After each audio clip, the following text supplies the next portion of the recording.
President Trump has called the fight against COVID a war, and I think that's a good analogy. During the Trump years, the wars that we've discussed more than any others are the Civil War, and also because of the reemergence of white supremacists and neo-Nazis, we've talked a lot about World War II. So let's look at the original rise of the Nazis in the 1930s, and let's focus on how Britain dealt with that threat. So there were basically two camps as Hitler started to ascend into power.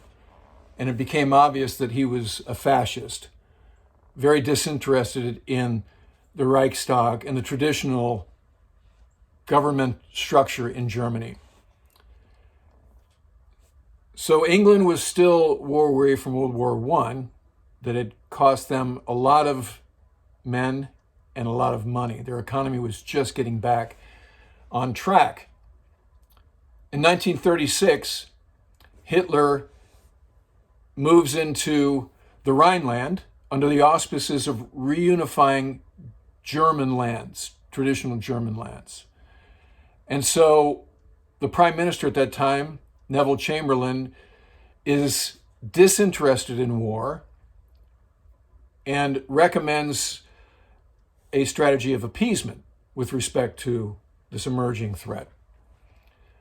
But Hitler doesn't stop. A couple of years later, he annexes Austria, again under the header of Germanic lands reunifying. And then it looks like he's about to move into the Sudetenland, which is part of Czechoslovakia, and he wants the German-speaking part of Czechoslovakia. So Chamberlain at this point has to do something.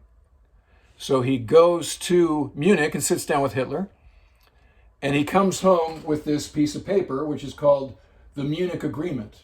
It's a pretty famous photo. And he says to the people as he gets off the airplane, peace in our time. All Hitler wants was the German-speaking part of Czechoslovakia, the Sudetenland. He's good. However, Hitler doesn't stop. He annexes the rest of Czechoslovakia and then a few months later invades Poland. And at that point, the British have no choice but to go and declare war against Germany. And at that point, it's also obvious to Parliament and the British that they need a new prime minister because appeasement isn't going to work. And so they get Winston Churchill. So here's Winston Churchill's approach to the threat and the fight. We shall fight on the beaches. We shall fight on the landing grounds. We shall fight in the fields and in the streets. We shall fight in the hills. We shall never surrender. We shall never surrender. And all he promised the British was pain and sacrifice and duty. He told hard truths. So let's talk about our war against COVID. As I mentioned at the outset, Trump used that analogy. We're at war with COVID, but he reluctantly used that label. In fact, let's say that the month of January was like 1936 in Europe. And we're faced with a binary choice, appeasement or confrontation. So Trump's initial impulse was sort of that of Neville Chamberlain, which is, you know what? Got a great economy. This focus on this threat would really take us off the other priorities. So his first impulse was to label it a hoax.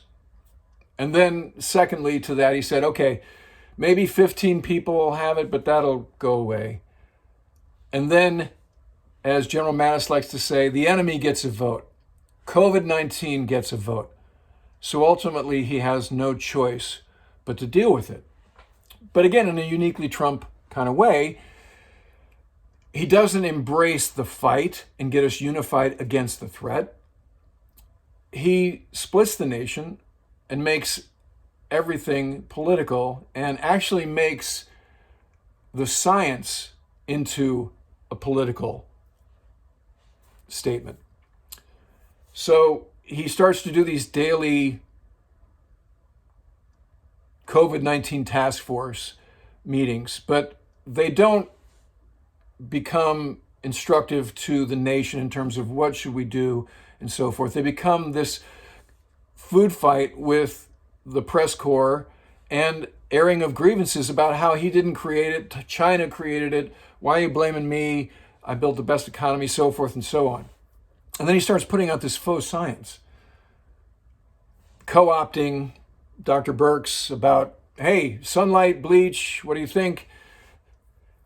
He refuses to wear a mask.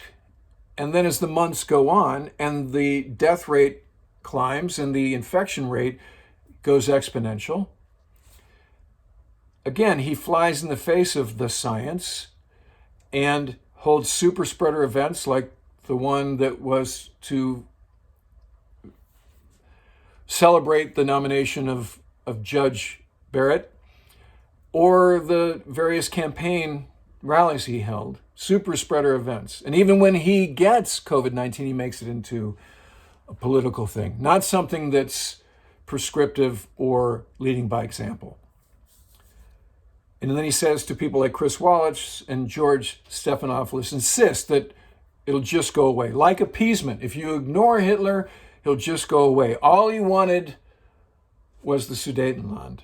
Well, COVID-19 keeps coming. And at this recording of this episode, we're at 18 million infected in the United States and 318,000 deaths. Now, the science is like the Allied forces. It's like our Sherman tanks and our B-29s and our P-51s.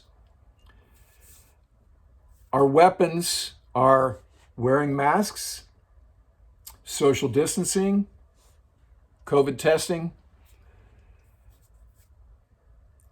That's how we work our way to victory. Now, it's not arguable. I know from watching the Naval Academy at close range here. So those recommendations are backed up by data. First semester just ended at Annapolis. The superintendent made the call to bring the student body back because 2 of the 3 prongs of the mission have to be done face-to-face. You can distance learn, but leadership and developing moral future leaders, you got to be face-to-face. So a lot of testing, create a bubble. But as the semester went on, the bubble was challenged. So they relaxed the bubble. Let the mids go out in town on Liberty, let them visit their sponsors around the area, and in some cases, let them go home for the weekend. And when they did that, there was a COVID spike. So had to reinstitute the bubble to make sure we could finish the semester, got it under control again, boom, now we're on semester break. And when they get back next semester, they're going to have to start the isolation all over again. So the science works in terms of containing this very dangerous virus, this killer of a virus. Now, in terms of my World War II analogy, Joe Biden isn't Churchill. Joe Biden is just not Chamberlain. If anybody's Churchill, it's probably Anthony Fauci, who's spoken truth to power even when it wasn't popular and has cost him in terms of his standing with the administration. There have been death threats made to him by the president's supporters. And now we've had our D-Day. There are 2 forms of the vaccine that are starting to be administered, Pfizer and Moderna. So this is like the Allied forces hitting the beaches at Utah Beach and Juno Beach. Now remember, that happened in June of 1944. We didn't declare victory against Germany until late the following summer, 1945. So there's a lot of fight left. We've had the invasion. We got a ways to go until we declare victory. So in the meantime, wear your helmet, keep your rifle loaded. So your helmet is your mask and your rifle is social distancing. We can win this thing, but we got to do it together. And the other phenomenon that's happening here is the appeasers, in the face of victory, are starting to join the victory parade, which is kind of interesting. So here's Joni Ernst suggesting that doctors were profiting from COVID-19 testing. And here she is getting her shot. So whatever. Let's just win. All right. We got a lot of new subscribers in recent days. Thank you. Please tell a friend. Share these episodes, like them, comment. I'd like to get a discussion going in the comments. And I'll talk to you again soon.